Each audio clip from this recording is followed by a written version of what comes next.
Hello everyone, welcome to our YouTube channel let's study smart Ramgarh. तो आज का हमारा ये वीडियो जो इतिहास का आपका टॉपिक नंबर 5 है।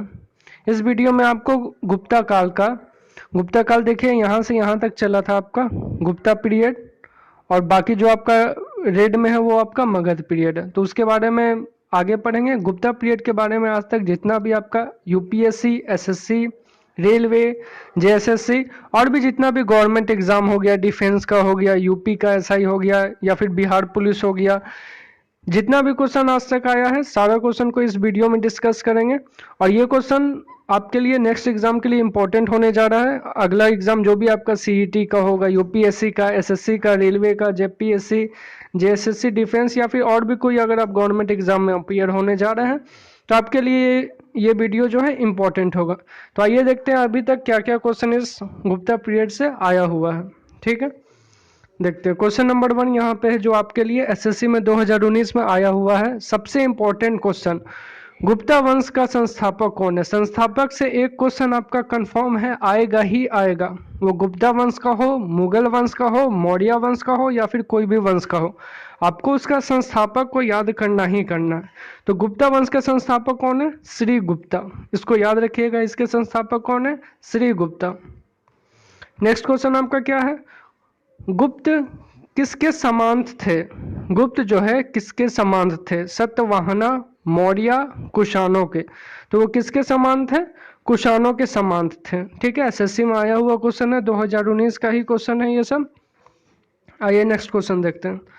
गुप्ता वंश को किस शासक ने सर्वप्रथम महाधिराज की उपाधि दी थी? महाधिराज का उपाधि जो है सबसे पहले, महाधिराज का उपाधि सबसे पहले गुप्ता वंश में किसको मिला था? चंद्रगुप्त, चंद्रगुप्त फर्स्ट, श्रीगुप्त या फिर इनमें से कोई नहीं। याद रखना, चंद्रगुप्त अलग थे, चंद्रगुप्त फर्स्ट जो है अलग थे। तो यहाँ पे आपका क्वेश्चन नंबर 3 का आंसर हो जाएगा, चंद्रगुप्त फर्स्ट को महाधिराज का उपाधि मिला था। ठीक है, आइए नेक्स्ट क्वेश्चन देखते हैं। नेक्स्ट यहाँ पे आपके लिए दिया गया है, गुप्ता शासक के दौरान निम्नलिखित में ऐसा व्यक्ति कौन था जो एक महान खगोल वैज्ञानिक और गणितज्ञ भी था? मतलब उस समय का सबसे बढ़िया मैथमेटिशियन कौन थे? आर्यभट्ट, बाणभट्ट, भानुगुप्त या फिर इनमें से कोई नहीं। तो यहाँ पे आपका 4 का आंसर हो जाएगा आर्यभट्ट। आर्यभट्ट जो मैथमेटिशियन थे इनके गुप्ता काल में ही शासन में थे। आइए नेक्स्ट देखते हैं। गुप्ता शासक के दरबारी भाषा क्या था? मतलब उनके दरबार में कौन सा भाषा बोला जाता था? संस्कृत, प्राकृत, हिंदी या फिर इनमें से कोई नहीं। तो इसका आंसर आपका 5 का क्या हो जाएगा? संस्कृत भाषा उनकी गुप्ता पीरियड का जो भी था, गुप्ता काल में संस्कृत भाषा को उसका दरबारी भाषा बोला जाता था। दरबार में यही भाषा बोला जाता था। आइए नेक्स्ट देखते हैं। गुप्ता वंश का वह राजा कौन था जिसने हूनों को भारत पर आक्रमण करने से रोका था? तो किस शासक ने रोका था? समुद्रगुप्त, स्कंदगुप्त, चंद्रगुप्त या फिर इनमें से कोई ने। तो यहाँ पे आपका आंसर हो जाएगा, चंद्रगुप्त ने हूनों को भारत में आक्रमण करने से रोका था। आइए नेक्स्ट देखते हैं। गुप्ता राजवंश किस लिए प्रसिद्ध था? ये जो गुप्ता राजवंश जो था उसको फेमस किस लिए वो फेमस था? राजस्व एवं भूमि कर के लिए, साम्राज्यवाद के लिए या फिर कला एवं स्थापत्य के लिए या फिर इनमें से कोई नहीं। तो यहाँ पे आपका आंसर हो जाएगा, कला के लिए वो काफ़ी प्रसिद्ध था गुप्ता वंश। ठीक है, आइए नेक्स्ट देखते हैं। अजंता कलाकृतियाँ किससे संबंधित है? जो अजंता की गुफा के बारे में आप लोग सुने होंगे, या फिर वहाँ पे जो कलाकृत बनाया गया है वो किसके शासनकाल में बनाया गया था? गुप्ता, मौर्य, हड़प्पा काल या फिर इनमें से कोई नहीं। तो यहाँ पे आपका आंसर क्या हो जाएगा? गुप्ता काल में आपका अजंता कलाकृतियाँ को बनाया गया था या फिर उस समय उसे खोजा गया था, बनाया गया था। ठीक है, आइए नेक्स्ट देखते हैं। 9, कुछ विद्वानों के अनुसार कवि कालिदास किसके राज्य कवि थे? कवि कालिदास किसके कोर्ट में थे, किसके राज्य कवि थे? चंद्रगुप्त, विक्रमादित्य, समुद्रगुप्त। तो यहाँ पे आपका आंसर क्या हो जाएगा? कालिदास जो थे विक्रमादित्य के शासनकाल में थे, उनके राज्य कवि थे विक्रमादित्य के। तो इम्पॉर्टेंट है, एसएससी सीएचएसएल का आया हुआ क्वेश्चन है। ये सब क्वेश्चन एकदम रिपीट करेगा आपका एग्जाम में, तो थोड़ा ध्यान से देखिएगा और रिवीजन जरूर करिएगा। आइए नेक्स्ट देखते हैं।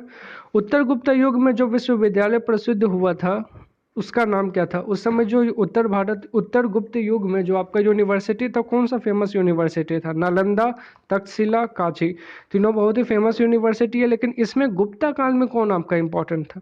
तो गुप्ता काल में यहाँ पे इंपॉर्टेंट था आपका नालंदा यूनिवर्सिटी। गुप्ता काल में सबसे इंपॉर्टेंट, सबसे बड़ा प्रसिद्ध यूनिवर्सिटी था।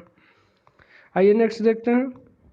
भारतीय संस्कृत का स्वर्ण युग किस काल को कहा जाता? मतलब गोल्डन पीरियड किस काल को कहा जाता? मौर्य, चोल, गुप्त या फिर इनमें से कोई नहीं? तो गुप्ता काल को यहाँ पे आपका गोल्डन पीरियड बोला जाता था, स्वर्ण युग बोला जाता था। ठीक है, आइए नेक्स्ट देखते हैं। फाहिन कहाँ का निवासी था? फाहिन जो बाहर देश से आया था भारत में, वो कहाँ का निवासी था? भूटान, अमेरिका, चीन या फिर इनमें से कोई नहीं? तो फाहिन आपका चीन का निवासी था, चीन से आया था फाहिन भारत में। आइए नेक्स्ट देखते हैं। किस गुप्तकालीन शासक को कविराज कहा जाता है? कविराज किस गुप्ता काल में उसके शासक को बोला जाता था? स्कंदगुप्त, समुद्रगुप्त, श्रीगुप्त या फिर इनमें से कोई नहीं? तो यहाँ पे आपका आंसर क्या हो जाएगा? समुद्रगुप्त को आपका कविराज से कहा जाता था। ठीक है, आइए नेक्स्ट देखते हैं। गुप्ता काल के सर्वाधिक लोकप्रिय देवता कौन थे? उस समय सबसे ज्यादा किस देवता की पूजा की जाती थी, या फिर सबसे लोकप्रिय देवता कौन थे? शिव, विष्णु, सूर्य या फिर इनमें से कोई नहीं? तो उस समय के सबसे फेमस जो लॉर्ड माना जाए या फिर सबसे लोकप्रिय देवता कौन थे? विष्णु थे। विष्णु भगवान को उस समय बहुत ज्यादा प्रसिद्ध थे, उनको बहुत ज्यादा मान्यता था। नेक्स्ट देखते हैं। सारनाथ के धामेक स्तूपा का निर्माण किसने किया? देखिए, सारनाथ स्तूपा के बारे में तो आप लोग सुने ही होंगे। उसमें एक है धामेक स्तूपा, इसको किसने बनवाया था? गुप्ता, मौर्य, कोशान या फिर इनमें से कोई ने? तो उसको किसने बनाया था? गुप्ता काल में गुप्तों ने बनाया था। ठीक है, उनके काल में इसे बनाया गया था। आइए नेक्स्ट देखते हैं। कुमार संभव महाकाव्य किस कवि ने लिखा? ये एक बुक का नाम है, बुक से आप लोग जरूर पढ़ना, बुक से एक क्वेश्चन आपका कंफर्म आएगा ही आएगा। तो इसको किसने लिखा था? बाणभट्ट, कालिदास, हरिसेन या फिर इनमें से कोई नहीं? तो इसको किसने लिखा था? बाणभट्ट ने इस किताब को लिखा था। एसएससी जीडी में आया हुआ क्वेश्चन है ये वाला।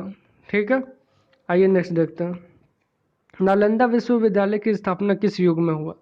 अभी इससे पहले ही जस्ट हम लोग पढ़े थे कि नालंदा विश्वविद्यालय जो है किसके युग में फेमस था, और अभी पूछ रहा है कि इसका स्थापना किस युग में हुआ।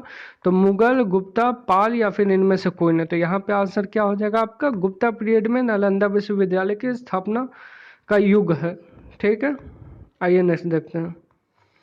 नगरों का क्रमिक पतन किस काल की एक महत्वपूर्ण विशेषता थी? नगरों का जो पतन हुआ था वो किस काल का सबसे क्रमिक पतन किस काल में एक महत्वपूर्ण, उसके काल में बहुत ही महत्वपूर्ण विशेषता थी? तो मुगल, गुप्ता, पाल या फिर इनमें से कोई नहीं? तो इसका आंसर भी क्या हो जाएगा? गुप्ता पीरियड में आपका नगरों का क्रमिक पतन सबसे ज्यादा महत्वपूर्ण विशेषता को बतलाया गया है। ठीक है, तो इसको ध्यान से आप लोग देख लेना। बाल विवाह कथा आरंभ किसके काल में हुआ? मतलब बाल विवाह किसके काल में शुरू हुआ? इसको कथा को हटा दीजिए। बाल विवाह आरंभ किसके काल में हुआ? बाल विवाह को कब स्टार्ट किया गया था? ठीक है, तो मुगल के काल में, गुप्ता के काल में, पाल के काल में या फिर इनमें से कोई नहीं? तो किसके काल में स्टार्ट हुआ था? गुप्ता के काल में आपका बाल विवाह, चाइल्ड मैरिज जो है स्टार्ट हुआ था। आइए नेक्स्ट देखते हैं। तो आज की इस वीडियो में इतना ही।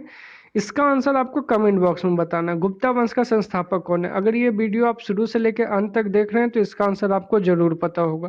ऑप्शन है आपका श्रीगुप्त, चंद्रगुप्त, समुद्रगुप्त या फिर इनमें से कौन है? तो जो भी आपका आंसर है, इसका आंसर हमें कमेंट बॉक्स में कमेंट जरूर करिएगा, जिससे हमें भी पता लगे कि आप जो है कितना अटेंटिव होकर इस वीडियो को देख रहे हैं। ठीक है, और आपको करना क्या है, इसका जितना भी पिछला पार्ट दिए हैं सबको देखिए, रिवीजन जरूर करते रहिए। जो भी क्वेश्चन आएगा इसमें से ही क्वेश्चन आएगा, इसके बाद आपको लूसेंट वगैरह पढ़ने का कोई ज़रूरत नहीं है। बस हमें फॉलो करते जाइए और सारा वीडियो को रिवीजन करते रहिए। ठीक है, तो आज के हमारे भी इस वीडियो में इतना ही। अगर आपको हमारा वीडियो पसंद आया तो हमारे वीडियो को लाइक करिए, हमारे चैनल को सब्सक्राइब करिए और ज़्यादा से ज़्यादा लोगों के पास शेयर करिए।